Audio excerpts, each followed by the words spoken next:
This is 365 Sports, powered by Sikkim365.com. Welcome to the Triple Option. Here's your host, Paul Catalina. Welcome in. My dear friend Adam Winkler joins us here on Monday. And Adam, we had you on in like October, I want to say, right? Yeah, it was the very beginning of football season. Yeah, it was towards the beginning of football season. You had just had baby number 3, I believe, which let's just get some pleasantries out of the way. How you sleeping? I am sleeping much better than my wife, who we all know is the true superhero of this operation. But yeah, baby Caroline plowed through the 3-month mark. So she's doing great. Jess, my wife, she's phenomenal. My mother-in-law has been staying with us during the week, so I can do very important business things like come on your show. That's awesome. That's great. Thank you, mother-in-law. We appreciate that. Also, you've got a 4-year-old and a 6-year-old. I think it's time they start pulling their weight as well. I mean, if this was 1924 instead of 2024, they'd already have a job. I mean, there's no reason that our first grader Connor can't opt out of elementary school to stay home and change some diapers. Like, what are we doing? What are we doing? How are we going to prepare him for the real world for parenting if we're not teaching him these lessons now? Yes, I know. Look, every time he changes a diaper, that's 10 minutes of screen time. I think that's fair. The only thing with which he is concerned as it relates to his baby's sister is if she cries in the middle of the night, what if Santa doesn't come? Like that is his only issue right now. He could not care less about anything else related to he now has 2 younger sisters, but doesn't want to change her diaper, also isn't bothering her. But I tell you what, if he has the inclination that Santa Claus might not take his red suit down the chimney, World War III, man. Oh my gosh. Well, that's not good, Wink. That's not good. All right. We have our Mug Club group chat, which is, we could take it because it's in the cloud and just put it in a book, bound it in leather volumes and release it, for posterity to make it seem like it was intelligent. People wouldn't understand half of it. But one of the things I thought over the last couple of weeks was interesting because our group was a microcosm of America and the way that people felt about it. We have 2 friends. This is one of the reasons I wanted to have you on. We have 2 friends one is a Texas alum and one works for them. And so they've been SEC pilled a little bit. And this is look, Texas is a fantastic team. They really only can't beat Georgia. They're really, really good. So you can't say, there's not too many knocks on them, and we'll dive into the deeper issues that they might have moving forward in the playoffs in a second. But, it was funny to hear them say after all this time of, kind of Big 12 mediocrity and then 2 good years of the football is just so much better over here. And you're like, that was the case before you guys got there, and it's still kind of the case, but this isn't the glory days of Saban versus Kirby and all that anymore. First of all, one of those comments in the text message said, I could watch Missouri play South Carolina and see just how good the SEC is. First of all, who is torturing anybody and making them watch Missouri and South Carolina for a data point? Secondly, you talked about the glory days of the SEC. My brother is a proud Auburn alum. Paul, it's why you and I share disdain for one Dabo Swinney. But I digress. The old big bad SEC West, none of those teams are in the first 12-team playoff. So that should tell you right there about kind of the changing of the guard, if you will, and how things are different than, how they were when it was Saban and Kirby in the East, but obviously LSU with those dominant teams and Cam Newton, being paid money before it was allowed to be paid money at Auburn. That has changed. But yeah, the SEC, great football. really good teams, elite teams, especially at the top. But Paul, as you and I will talk about, throughout this this broadcast, like the Big 12 isn't like Division III football all of a sudden. Like that's still a really good league, and the fact that nobody seems to be respecting it is kind of mind-boggling. Yeah, it's here's the thing. It's about to be. It's funny how the Big 12 has maybe projected out to the SEC for the last few years, because for a while it was the Big 12 offenses would never work in the SEC, and then they brought those offenses over, and the Big 12 has moved.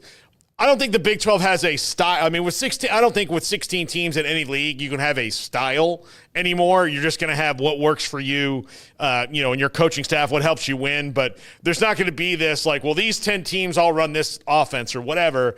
It's not going to be that way anymore. But they move over there. Well, now with conference realignment, the Big 12 is already, like, the last 5 years has been a league chock full of parity and moving, people move up and down indiscriminately. Like there's no rhyme or reason to it. I mean, this year you could almost take the way that the media predicted the rankings and flip them over, and that would have been it. And I think that's what the SEC is headed towards, except for the fact that they've got a couple of brands who have a bit of a lead in this race that won't fall back. Their horses are always going to run fast, just they're not going to win the Triple Crown every year anymore. Like that's kind of over, because it's just different now. NIL, the transfer portal, revenue sharing is going to change everything, and the SEC is not immune to it. The Big Ten is the best conference this year,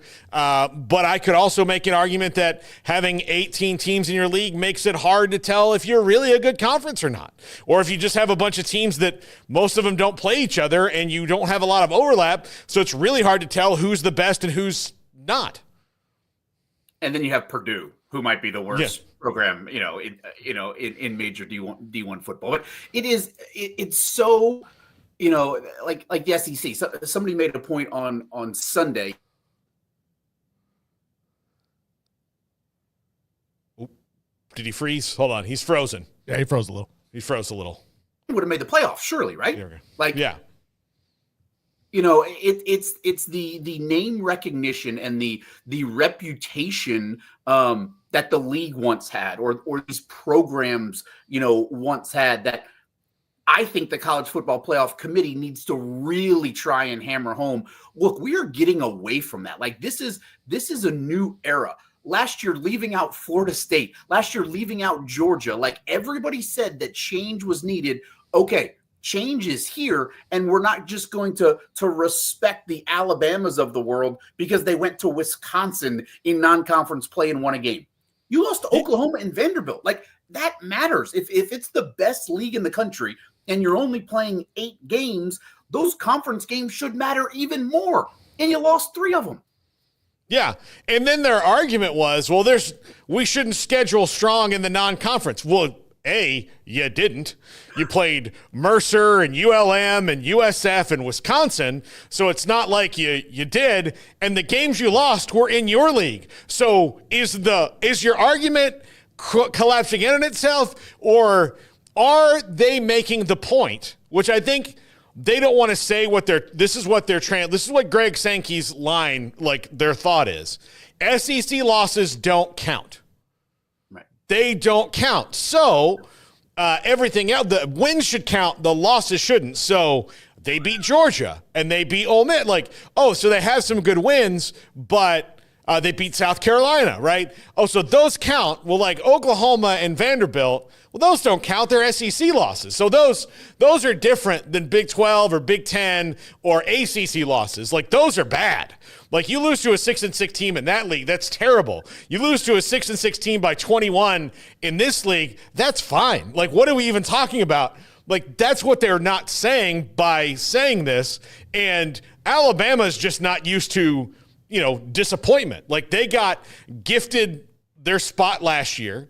And Garrett, I would like to, on that note, okay, and we're talking about Alabama and Georgia now. I sent you this is from Florida State Twitter, admittedly. But it's a direct quote.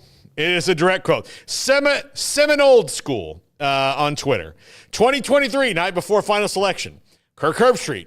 FSU only managed to score 16 points with their third-string QB. Winning is nice, but it's not the only thing that matters. They just aren't the same without Jordan Travis. 2024, night before final selection. Also Herbstreit. I'm impressed with Georgia being able to score 16 points with a backup QB. They won the game. That's all that matters. It just shows how gritty they are. It would be like if I clicked the button to mirror my screen right now. It would be just flipping the same exact thing 180 degrees. And jumping off of that too, it's like I heard some of the chatter with how Georgia was able to, beat Georgia Tech in that 8 overtime. All right. They struggled against a very mediocre ACC team, but Paul, it was a rivalry game, and those matter. Those matter so much. What? That was an SEC non-conference game that your champion won, your recent 2-time national champion. So we know it. Conference in college football, we'll crown them, but the way they twist the narratives to your point.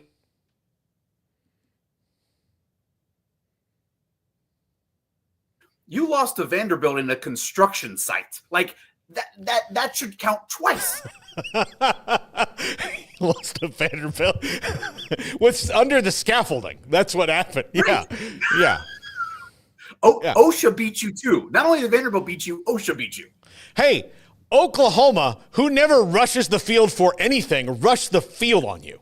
They don't like that. A 6-6 Oklahoma team, like their lowest point. There are people like in group therapy in Norman, Oklahoma right now, and they're like, "Well, what's wrong?" And it's like there's people like, "Listen, my wife and I we might not make it." Or like, "Hey, my son has really kind of gotten into drugs really badly," and then there's going to be like 4 people that are like, "Oh, is this the wrong meeting? I was just really sad that we're 6-6." I want a different coach. Like that's how serious it is there. And they again rushed the field. They rushed the field on Bama. That's how big of a deal it is. They're 9-3. They didn't have a leg to stand on. I feel so conflicted about Clemson because Clemson did the thing that we needed to have happen, which was, okay, if a 3-loss team is going to get in, it better be a team that won its conference title game, which they did. It's also kind of good news, bad news for the Dabo haters in the world, in that it's good. It's bad news in that, look, he won again. He's 9-1 in the ACC title game. It's just ridiculous.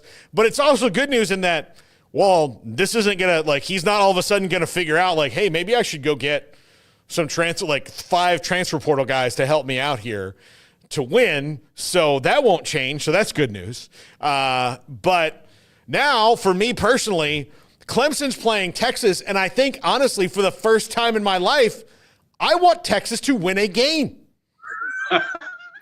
That's how far we've come. I will take a little bit of credit or blame for Dabo getting into the playoff. In the text chain to which we alluded to start this show, I did call out Dabo for Clemsoning when it looked like they were going to overtime. And then, the third string running back decides to return it. And then the kid hits from 56 yards on a frozen night. So I will take the reverse jinx blame on that, die on that sword for letting Dabo into the playoffs. But I also kept Alabama out of the playoff by jinxing that. Yeah. Yeah. So look, it's sometimes you get the hero you need, not the one you deserve, or the whatever it is from Batman. That's, I don't know. That's who they were.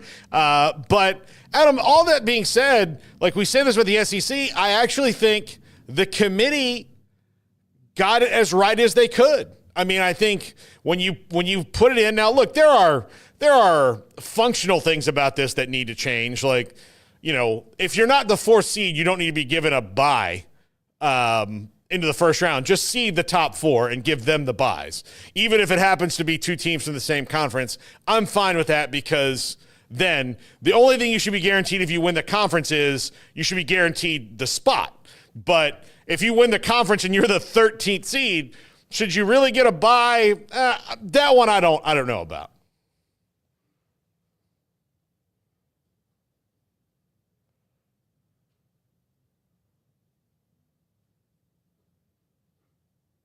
Yeah. Garrett, let's go ahead and take a break and let's see if we can get Adam to reconnect here on the thing because he froze up. All right, we'll take a break. We'll come back. This is the Triple Option on 365 Sports.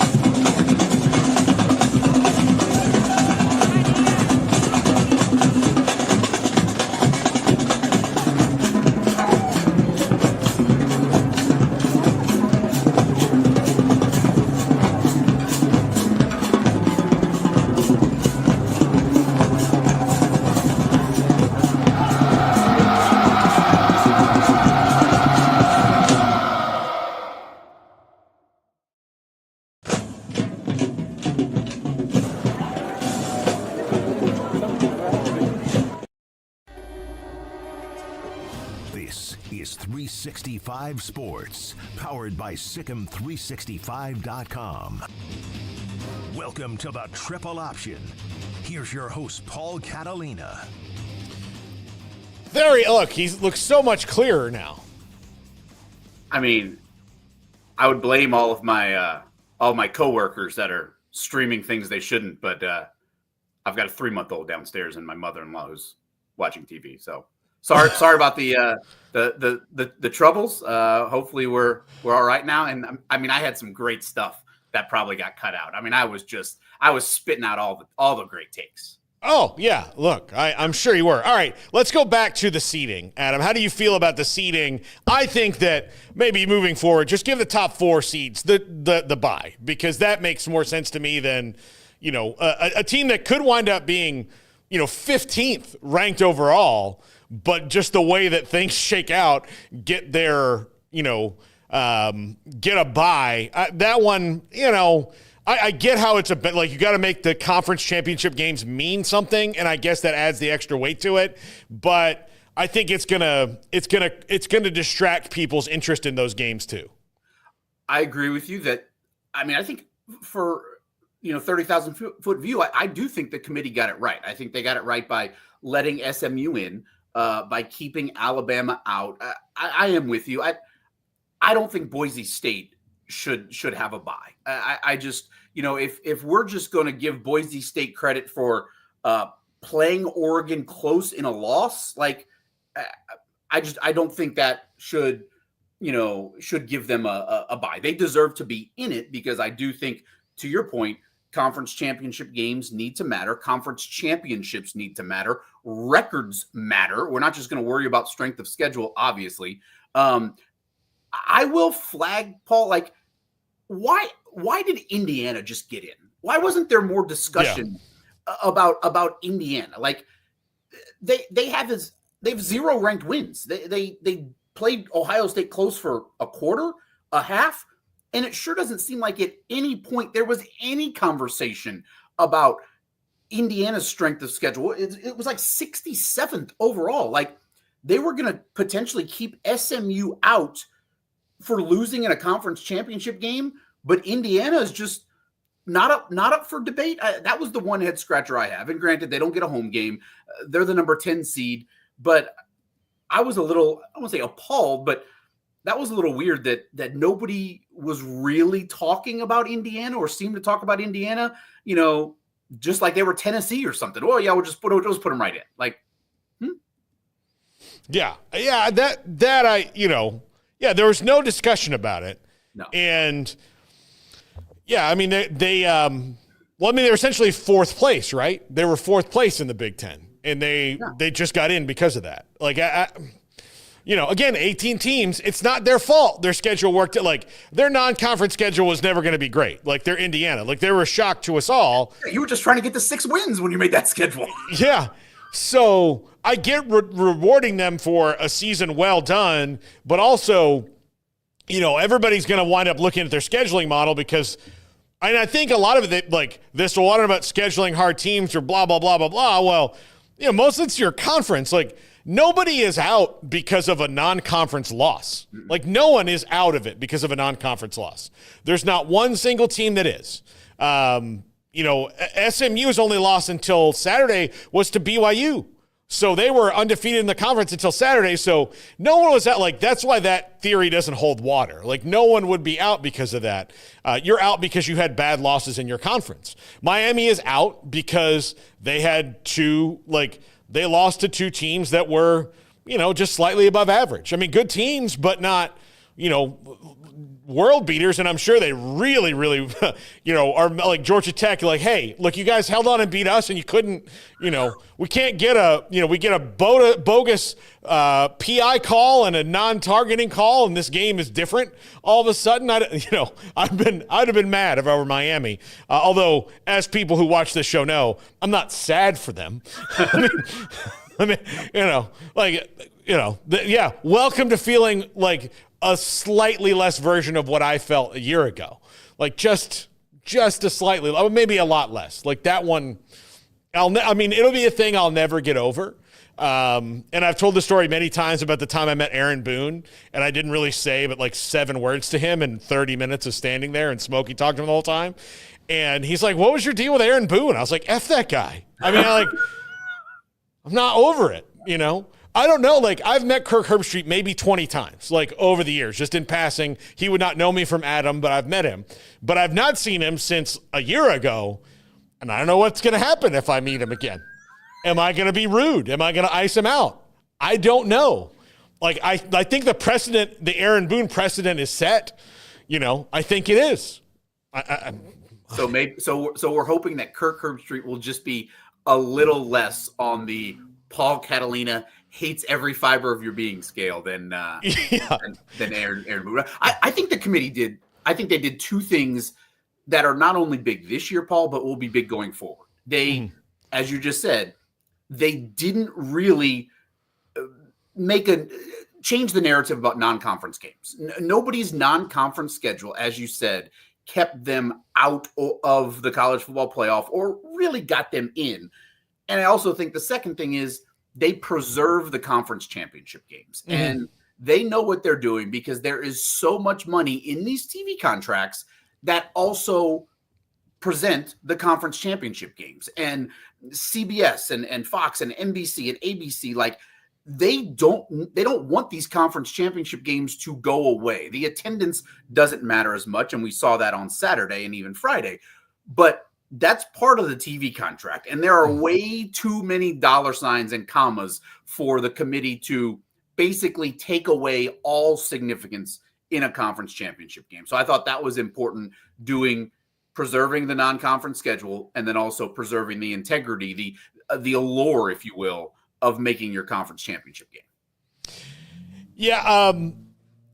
The conference, here's the other thing that we see. Look, the conference championship game attendance-wise suffered because you're talking about across the board, SEC, Big 12, like everybody, had empty seats where they may not have before. And part of that in conferences like the Big 12 or in the ACC where you've got a lot of distance between, Iowa State, Ames and Phoenix meeting in Dallas is technically in the middle, but it's still a long way for a lot of people to travel. And then as they keep winning, you're going to ask them to go to 3, maybe 4 neutral site games overall. That is not sustainable. And what is going to happen is they're going to have to cut out a very powerful lobby of the bowls. Like, they're just going to have, I think that within a couple of versions of this playoff, you're going to see home games until maybe the semifinals,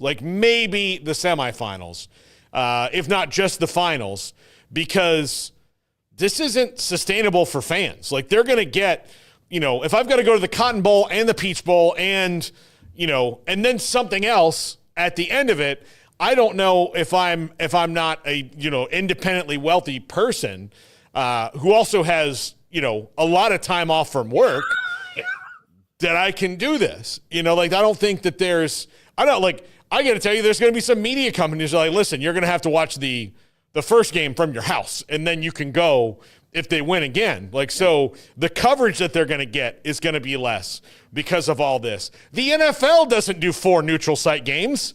No. They have more money than anyone, and they're not going all right, it's the playoffs, Cowboys and Packers in Denver. No, that's home sites until you get to the Super Bowl. So I do think that will change. It's just, you saw how hard it was to get the Rose Bowl to back off of what they wanted. And it wasn't even because of the game. It's just because of the stupid parade. They're sticking this whole thing up that the whole world wants because people in Los Angeles really love this parade. And you're like, yeah, most of us don't live there, man. I know it's a huge city, but most of us don't live in Pasadena. They want the parade, and they want the 30 minutes of the sunset on the mountains for the bump shots during the game. That means more to them than just printing money because you get to host a national championship or a semifinal. Yeah, no, it's yeah, I do think that one day there's going to be a guy who comes in that's just an absolute bean counter that goes, no, we're no,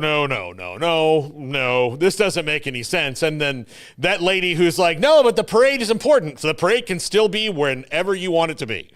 But if we're gonna do this game, but I ultimately think the bowls will have to be reshuffled, and you can take those New Year's 6 bowls, move them down to the take a big step back. But if you make those NIL games, you'll get the teams that are just out of the playoffs in them. I think that'll keep people engaged. And then it'll allow you to get rid of the Popeyes Bowl and the Bahamas Bowl and some of the other things that, aren't any good without changing anything much. Hey, look, this, the GMAC, Birmingham Bowl is going to go away because, we're tired of giving whatever fake charity is, a chance to launder their money.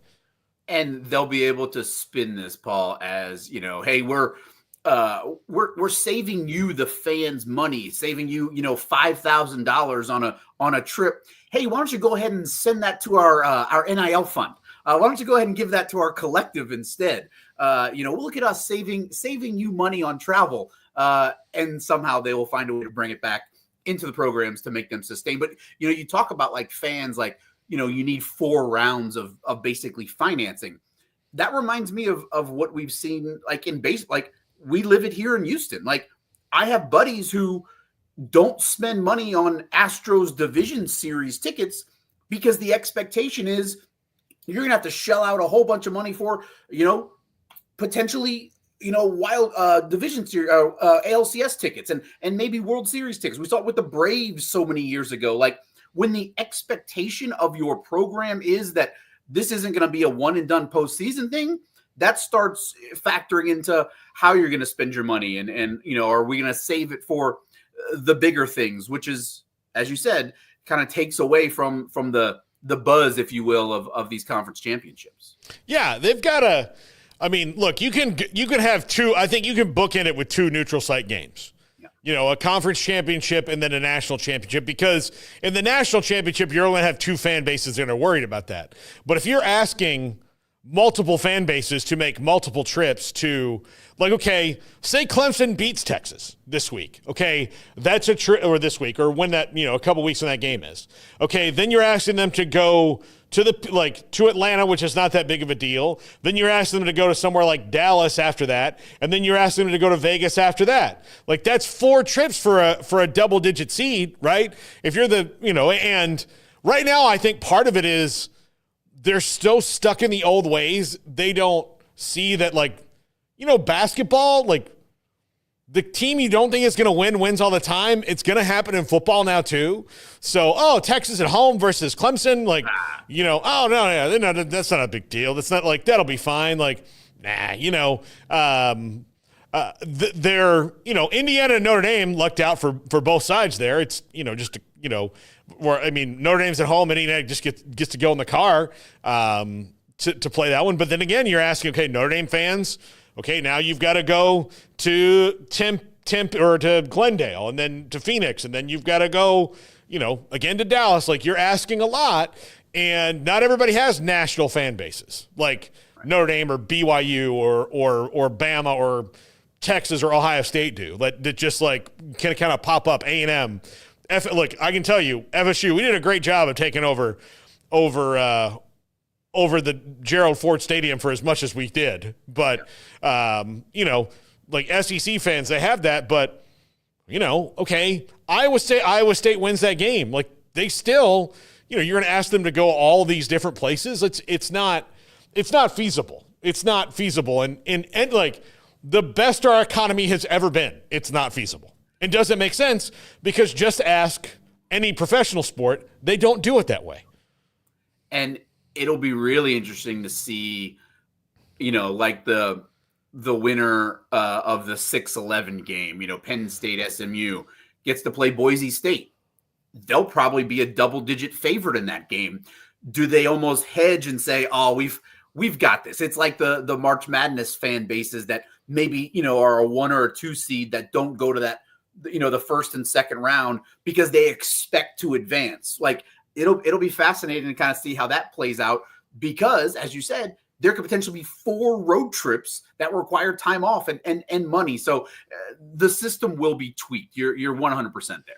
Well, and here's the thing. I think part of it is also they're comparing it to March Madness, but in March Madness, they also do a thing, at least at probably not quite half, but almost half of the sites where 1 or 2 of the teams there is within driving distance. And, look, I can tell you I've been to a lot of regionals for Baylor that are, first rounds that are here in Texas, in San Antonio, Houston, Dallas. Like, I've seen them there, or New Orleans, which isn't far. Like, occasionally I got to go to Providence, Rhode Island, or Jacksonville, or Anaheim or something. But, Kansas fans, I can tell you, like, they've had a lot of Kansas City, Chicago, Omaha, St. Louis in there because they're not dumb, because I have sat, and you have too, in many a half-full arena at 10:30 in the morning for, a 16 versus 1,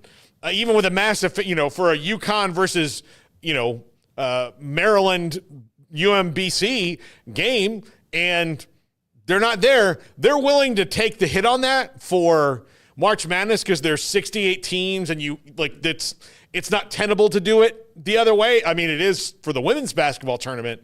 They do it that way, in the opening rounds to save themselves some money.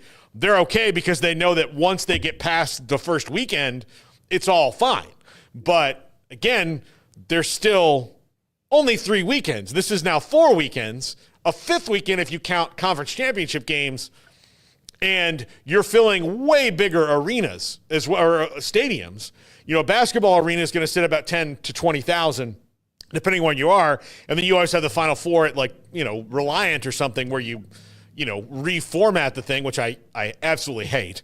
But, it's different when you're going to try to have 4 weeks in a row, you're going to have to fill, Darrell K. Royal, Jerry World, the Rose Bowl, and Allegiant Stadium. That's a lot of butts and seats. And the tickets aren't cheap. I mean, not to say March Madness tickets are cheap either, but and like you said, these are not road trips as in driving on the road. Like, Clemson fans, they're not going to drive to Austin in 2 weeks. They can drive to Atlanta, but the travel that's going to be involved, they have to go back to Arlington. I think it is there. Look, there's plenty of money in college football. I just think that it's not going to trickle down to the fans that make these atmospheres what they are. The students, the families who make a weekend out of it. Like, we love bowl season because of the experience. Like, the Texas Bowl coming here to Houston, LSU and Baylor. Like, that's going to be a great couple days for families who might not get a chance to go to Tiger Stadium or go to Waco. You can come in and spend New Year's Eve and, eat at some great restaurants. They're not doing that 5 weeks in a row, Paul. No. Look, and like you're gonna like that's a lot of Holiday Inn Expresses to book, right? I mean, you gotta do it. All right, let's dive into what we think about the actual matchups in the first round. I think Texas and Clemson is going to be a really fun game. I really do. Cade Klubnik playing back in his hometown against Quinn. Like he and Quinn Ewers played in the state championship game 4 years ago. They called it the Todd Dodge Bowl in South Lake Carroll versus Westlake. That one I think is going to be really, really interesting. Texas is a better team pound for pound than Clemson in almost every regard. But Dabo in the postseason's been pretty good. Like he figures out a way to beat you. So I don't think. I think Texas is going to win here, but they also have maybe not inside their roster, but outside the world is, I would say, apoplectic at best on Quinn Ewers right now. Yeah, Paul, it reminds me so much of the Chris Sims Major Applewhite situation from a couple decades ago. And it's like, maybe it's just because of the way Quinn carries himself. Look, he's not playing great football, and I think he would be the first one to admit it. But making it sound like he's costing this, his team games it's wild. But the backup quarterback, we've seen, is always the most popular player on the roster because he's the backup quarterback. And then when your name is Manning, it just, increases that tenfold. I am with you. I think it's going to be a really good game because basically every big game Texas has played has had some kind of drama. I mean, they outplayed A&M in every facet, but that was a really close game because of the way Texas just couldn't put them away. They played Georgia close twice. The first one in Austin, as we all know, Georgia outplayed them, but Texas did enough to keep it close. And then Dabo in his, can't call it devil magic because he's Dabo. That would be like the most inaccurate thing to say ever. But there is something about being able to get his guys up for the postseason. I'm not sure how the being back in Austin will impact Cade Klubnik, but I think that's going to be a thing. I think Westlake actually played playoff games back then at DKR when those kids were growing up. So that'll be fascinating, and I would think would have some sort of impact on the game. But I think it'll be I think all of these first-round games, despite what the point spread says, can be competitive because of the unknown. Like, what is it going to be a regular season atmosphere? Like, what are these kids going to do? Like, these are 18 to 22-year-olds who have literally never been in this situation, a game at home on your home campus where you're supposed to be so comfortable, but it means more than any other game you've played because it's a playoff game. I think there's going to be a factor of the unknown that we haven't seen before that is different than, say, March Madness, like we were talking about earlier. Yeah, no, I think it is. Like, look, I was very impressed with Penn State this last week. I was, and I don't say that often, but again, James Franklin not going to win a big game. And I'll tell you this about Rhett Lashley. Like, I know he lost the other night, but he's got a button that James Franklin doesn't have, which would terrify me if I was James Franklin. Yes. Rhett Lashley has an I don't care button that Franklin cares way too much. Like, you can say whatever you want about Rhett Lashley. He's like, Look, in the end, I think a lot of people are like, oh, yeah, well, Rhett Lashley's going to be a candidate for this job. Like, do you know how rich his alumni are? Like, exactly. Do you know how rich they are? Like, he's not dumb. Like, they're in a power conference now, and in the playoff, yeah. In the playoff. It's all SMU fans wanted. That's all they wanted. Yeah. No, like they're there. They got it. And that's what it's great to be madly wealthy in this country, is that when the rules get bent your way, man, can you take advantage of them? And golly. Aren't they doing something like, aren't they not taking a TV share for 5 years just because they wanted to be in the conference? Yeah. And you know what? They're not all that worried about it. Utah, like I was there. I talked to a bunch of their people. They're like, yeah, it's fine. We're good. We're good. We're good. Look, we had to change, we had to get an American sushi chef and not one from Osaka, Japan. I mean, so we're saving a little money there, but it's fine. We will not fly in Maine lobsters every week. Like it's fine. The sacrifices we made for this football program. Yeah. Sometimes we'll just do fun finger foods and people will see how the other half lives. It'll be a party. I mean, it's a theme. James Franklin, like the question to me is, so if he beats SMU, well, that's because it's not a top 5 team. Yeah. If they advance to play Boise State, technically, I mean, they're a 3 seed, but they're not ranked in the top 5. Like, will that be one of his 15 losses in 16 top 5 games? Or does he get a mulligan because they're really not top 5? Because we know what he does against top 5 teams. Yeah. I know. Like, I don't know. I actually don't think they're going to win 2 games in a row in the play. Like, part of it's not the team so much as the moment. Yeah. I think he's had better teams than teams that he's lost to. His problem is the moment. Yeah. I think it's the same thing with Ryan Day.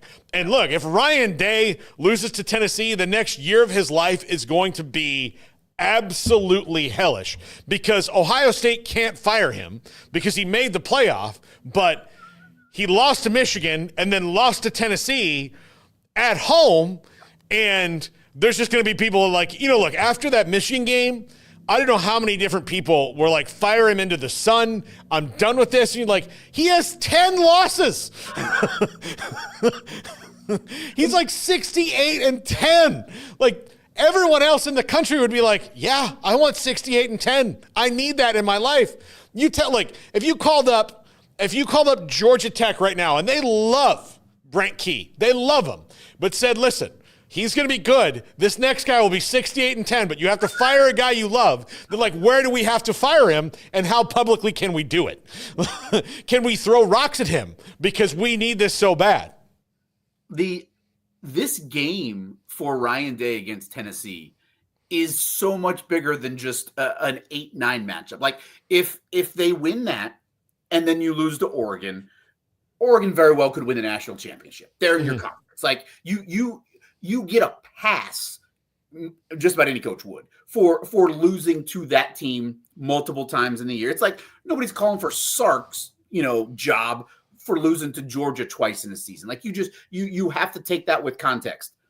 But as you said, Paul, if Ohio State loses back-to-back games in the shoe with all the money they spent on that roster, with the expectations around that program, they are in such a terrible situation because not only is the money not right to fire him, who are you going to bring in that's going to be like, yep, here you go. I'll sign up for going 68-10 and making the playoff, but not beating Michigan and then getting run out of town. Yeah. There's and look, some of this he brought it himself because he's in the category, which I actually think is a shrinking group of coaches in the James Franklin, Dabo, Ryan Days are kind of in this group of, nothing I ever say is wrong. Zach Gelb from Infinity Sports we have on the show all the time. I don't know if you've ever met Zach, but he told us one time there's no more group of like overly sensitive weaklings than college football coaches because they live in this bubble. And like those guys are the kind of the kings of that. Like last year, Ryan Day is just running laps on Lou Holtz, who's 94 years old. Like, look, man. Yeah. Pick your battles. Pick your battles. And like he's in that group of those coaches. I just don't think their vibe's going to work anymore. Like it's just not going to. Which is why when you like all these people say, "Well, Urban Meyer will come back and take that job." I think Urban knows. Like, no, I don't think my vibe works anymore. Like I can't. I'll do far less work on TV, and that's where I can pretend like I'm not. Everybody thinks I'm cool over here. If Nick Saban got too fed up and is okay being out, like that says all you need to know. Like, and I also, our very good friend Mac Brown, I think that also tells us how far removed Mac is. If Mac still wanted to do it, he wanted to stick around North Carolina so badly because he thought he could get it flipped. Like, no, Mac, it's time, sir. You had a great run. But Nick Saban, the standard of all standards in that sport, who got so many of these coaches raises and jobs, like, if he was okay with walking away because he saw what it had become and what it will evolve into, like, if his vibe, which is the standard of all vibes, if that won't work, then these other guys need to take a sign. But Dabo ain't hearing that, man. No, he's not. Look, and I think Dabo will get fed up last. Like we almost saw it with Gundy. I think Gundy was this close to getting fed up this weekend, and then they had this little. It was very clear, like, okay, I'm going to send my stuff to Thamel. Then the other side's like, I'm going to send mine to Pete Nakos, and I'm going to send some out here to McMurphy, and, like, filter all that out. And then, like, at the end of it, like, oh, no, we worked it all out. But this is the beginning of the end for that, because this doesn't turn out well. And I just don't, I mean, Gundy had to just be there and be like, all right, I guess making a couple $1 million isn't the worst thing in the world, because he just seems so miserable this year and just so done with all of it. And like you said, it sounded like he got really close to being like, yep, you're right, I'm done, I'm walking out this door. But then he realized he had a few million reasons to stick around and smile and maybe take fire a couple coordinators and keep cashing those checks. Yeah. That's such a weird thing. The game we haven't talked about yet, though, of the four is Indiana and Notre Dame. I really like Notre Dame is a lot better than people are giving them credit for. They really are, because of that Northern Illinois loss. People, again, like, they're focused on Northern Illinois, who actually wound up not being all that bad this year. And then, Alabama's out there going, well, they lost to Northern Illinois. You lost to Oklahoma by 21. Like, what are we, like, they lost on a last-second field goal. All right, you guys lost by 21. Like, things happen. There's one undefeated team. Everybody gets one zit, and after the one zit, then we have to start looking at, who's got a breakout or not. You guys had a breakout. And, like, that was why we all wanted this 12-team playoff, is because one loss wasn't going to eliminate you. You have the chance to showcase your entire body of work. And that's what Notre Dame did. And anybody that watched Notre Dame, they got so much better throughout the season. I thought they looked really good against the Aggies to open up the season, but Riley Leonard got so much more comfortable in that offense. They got so much better on defense. I mean, against USC, didn't they have like 2 pick sixes in the final 6 minutes of the game or something like that? Like, I just think, and me saying this is probably, Indiana's probably going to run the table and win the national championship now, but Indiana, you guys are awesome. You had a great year. You have no business being in the 12-team playoff. Like, you did nothing except, you beat Michigan, but everybody apparently that doesn't like Texas told me that Michigan wasn't any good this year, and a win over Michigan shouldn't matter at all. So this is going to be Indiana's Super Bowl, because it's the playoff and because you're playing Notre Dame, a team that never schedules you. I think it's going to be fascinating. I think Notre Dame is significantly better, but everybody's thought that about Indiana all season long, waiting for them to trip up. So I'm probably I'm probably going ahead and calling in the reverse jinx now, and Kurt Signetti is going to add another thing to his Wikipedia page because I'm talking about him. Yeah, no, yeah, probably. That's what's going to happen. All right, Adam, this is because it is such a special week of selection. Message board genius. We just a couple weeks ago we went to Message Board Geniuses, and I did dramatic readings of the Message Board Geniuses. I have found, thanks to Garrett, 4 posts from Alabama fans and 4 posts from Texas fans. Especially since Alabama fans, they have a new team that they like to hate more. So I will do this in my best Alabama voice, and then we'll pick a Texas accent for me to do. But this is from Message Board Geniuses. Greg Sankey has proven one thing. He protects Texas. That's all he's done since they've arrived. They are the new cash cow, literally and figuratively. I hate them, and he's a bona fide Bevo effer. Which is still illegal in all 50 states, by the way. Yeah. Yeah. Here, I think I can do that. Like, I don't give a piss about nothing but the Tide voice, so let me do that one for this. Yeah. Sankey Power went out the door when Big Brother Nick retired. It's evident who ran the SEC and majority of college football. And he probably had to get assurances from him for them to agree to come to the SEC. They played the leverage game. What do you call him? Big Brother Nick? Big Brother Nick. Okay. You know what? Like, of all the things that have been said on these message board geniuses things, like if I was gonna buy into a conspiracy theory, the fact that Nick Saban isn't at a school to like strong arm people anymore and he's just a talking head now, I mean, it kind of makes a little bit of sense. Like, you know, like that's my, well, you know, I know the moon landing was real, but like of all the things we've done, it could have been the easiest one to fake, yeah. Right? Like I get why you buy that conspiracy theory. I understand it. It's not true, but it is what it is. All right. So Texas fans, this is just a thread on the message boards.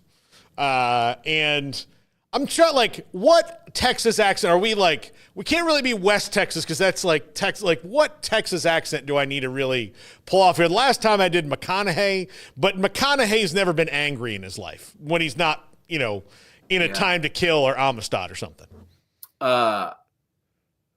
Could you do like, how's your Mac Brown? Like, I remember like animated Mac Brown. Remember like we can't recruit everybody, you know? Like, yeah. Okay, there we go.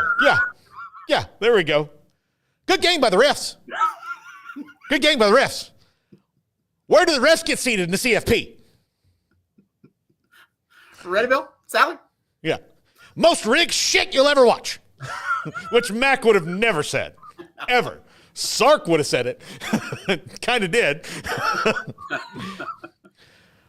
That was some bullshit. Maybe when we face these slapdicks a third time, we'll do without any shit-tastic SEC refs or craptacular Big 12 refs. Give me AAC or give me death.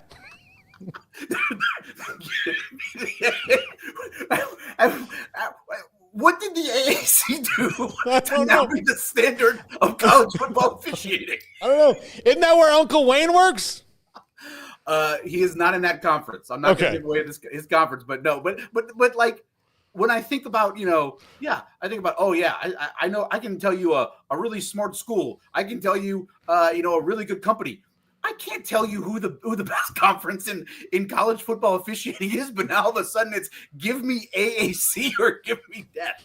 Yeah. All right. I don't know if I can top that with this last one. It's just more of a like long one that ends with there was no way Texas was going to be allowed to win the game.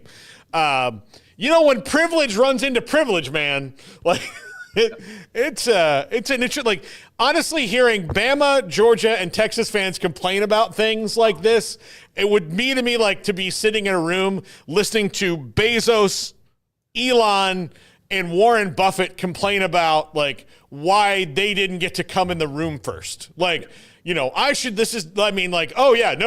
Elon was never going to let me in the room. I don't know. My space, my rocket's better. Like, you're like, okay, guys, like no one here feels sorry for you. Like we're all just like, you know, do you guys know what a mortgage is? Like, do you know what that is?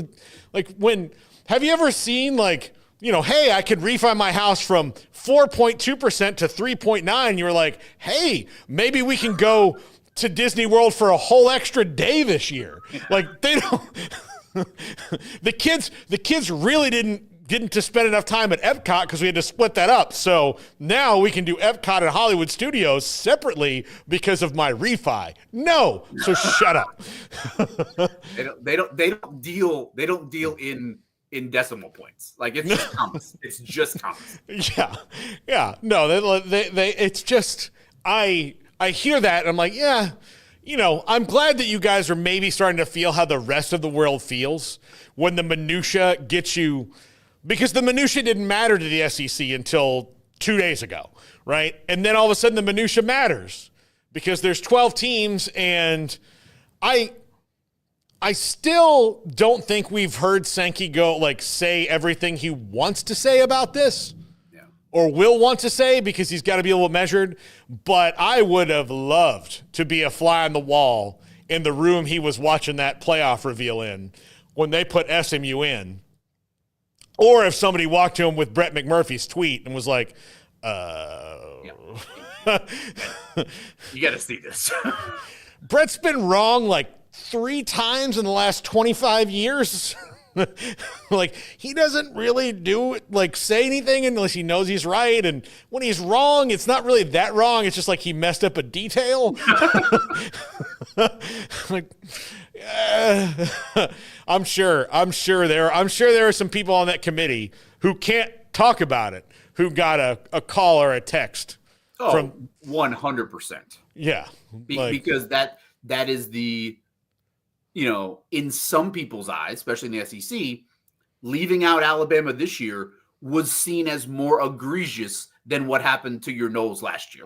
That's how big that brand is, and this mystique of the SEC. But how many times do we see it this year?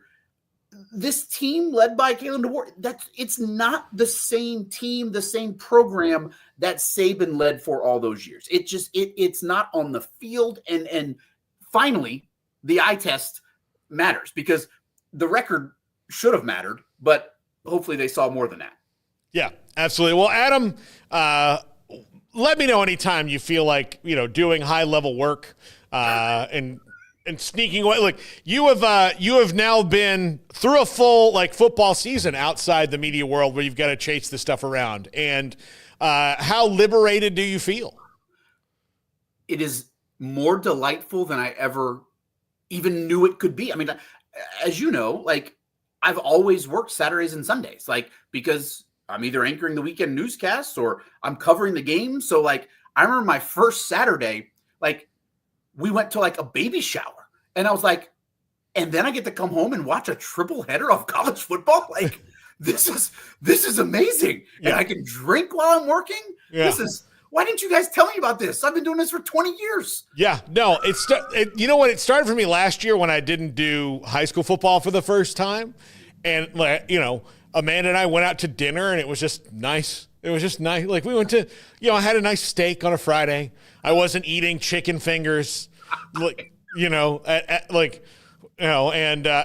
fighting off 17-year-olds for no, you weren't looking for a roster because number 67 recovered a fumble and you can't find his name. Yeah. I didn't miss the cookies by 2 seconds because I stopped to pee at halftime. Those kind of things. And then you think if I didn't do this, I could just go buy a cookie. I could go any place that has a cookie and get a cookie. I don't have to hope that they didn't put the lady who brought the cookies put them out 10 minutes before she normally does because she went to the next floor of the press box. And look, I still go to college games, about every other week now, but I didn't cover any Baylor games on site. I went to 2 Baylor games with some friends of mine who had a Loge box, and that was nice too. Some of it, even still doing this, I think you need to reward yourself. And this is inside baseball talk for our listeners, but whatever you do, if you love what you do, sometimes you have to experience it from the other side so you remember why you do it. Because I had kind of gotten a little bit bitter about, here, got to go to another Cowboys game, and then be there's people sitting right below you that you don't get to go and park for free. The only thing that's costing you is the gas. You have truffle mac and cheese and prime rib. You've got a very big comfy seat. You've got unlimited snacks. You're at a soda fountain and all the things you could ever want in your whole life. And you're again, sometimes you have to, remember why you do it. And I've really enjoyed that aspect of it. Walking around, tailgating at the me and John Machota from The Athletic went to the SMU game. We hung out this year. Walking through a tailgate at a school that wasn't Baylor or last year I got to do it at UCF a little bit was really amazing because you don't get that aspect of it any other time. And you just kind of, you got to remind yourself, we had a fun job, but it's once it starts, you don't get to experience the same thing that other people are. So I think our industry is changing enough to where they're going to start maybe having to allow that a little bit more, because otherwise people are just going to not do it anymore. You're going to lose too many talented people. It's all about perspective and gaining that. And I'm right there with you. And it's one of the reasons, like, I want to say, to the Baylor fans that are joining us, like, come to the Texas Bowl. Like, it is such an awesome bowl event. They do such a good job. And I'm bringing Connor, Paul. Like we're gonna go. We're gonna tailgate. We're gonna go to the game. Like, that's something that I didn't know if I'd ever have the opportunity to do because I was working here in Houston. Something I've always wanted to do. But I am so looking forward to going to the Texas Bowl at NRG Stadium with my first grader, and we're gonna go and tailgate and hopefully see some familiar faces. So I'm right there with you, man. The perspective is great. Yeah, absolutely. And you know what? I'll tell you this: the Texas Bowl, the first year I went, did not know what they were doing. The next subsequent each times I've gone, it's gotten better and better and better. The last time we were there when Baylor played Vanderbilt, it was awesome. Like, we didn't want for anything. It was a great experience. People knew where to tell me to go. Like, that was the first time they played. It was when the bowl game they played Illinois. Well, you were there. And they're like, hey, where do I go? They're like, oh, there. And you're like, no, I have to get it. There's like 4 elevators that go to the press box. You tell me where one of those 4 elevators is. That's all I need to do. It's raining. I'm soaking wet. Like, I'm not in a good mood. Just tell me. I don't know where the press box. Herb, you know where it is? You guys got a map?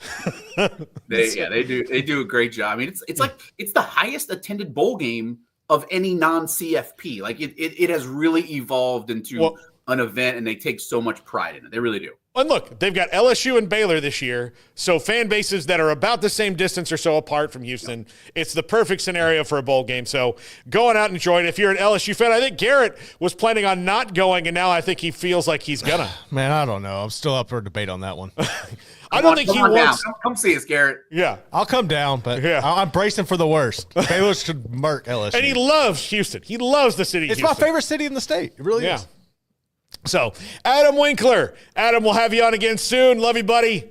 Love you. Thanks for having me, Garrett. Thank you for your help. All right. Yes, sir. Peyton Soysher rankings right now wraps up the rankings. This is 365 Sports. When Chief Rankings Officer Peyton Soysher here on the Triple Option with Paul Catalina. We have our final 12 teams are in the college football playoff, but there is still a lot to discuss on what the reasoning was for a lot of their selections. We knew who were going to be the top ranked seeds. We had a good feeling of where everyone was going to be in the top of the rankings, but there were some surprising adjustments that were made that have a big implication on where each team was slotted in the rankings. Everyone loves to talk about the different seeds, but all of those seeds are determined by their original ranking spot. So let's take a dive on into rankingsrightnow.com and look at the seeds plus where the rankings are and how that compares to our machine learning algorithms that are trained on historical voting data from the playoff committee. So let's go ahead and dive on in. One of the biggest questions that I think everyone wanted to know was, is Alabama in or is SMU in? As we all saw on Sunday morning, that SMU took the last spot from Indiana. The playoff committee was in a really, really tough position when it came to this. Either you have to kick out SMU and essentially say that don't play your conference championship game because it could cost you a spot in the playoff, or do you say that Alabama is going to take you keep SMU in, and now Alabama has to be out, even though their strength of schedule were leaps and bounds more difficult, more top 25 wins, all these different types of things. So what they eventually did was they said, we are going to side with conference championship as the main predictor, as the main point that we want to emphasize that's more important to us. But that's a very interesting thing if you take a look at all of their top rankings. So most people didn't actually look at the rankings of the playoff committee and mostly just took a lot of time spending time looking at the seeds. Let's look at the rankings real quick. If we take a look at where all of the conference champions went, Army only went up 2 spots after winning their conference championship and going 11-1. According to the playoff committee, Syracuse, Illinois, Mizzou, and Iowa State, who lost their conference championship and really lost their conference championship, are all considered to be better. So not a lot of movement there. UNLV was took a little bit of a dive, but they were at 20. Now we go to Arizona State. Arizona State bumped up 3 spots. Not bad, but still not better than Alabama. Interesting.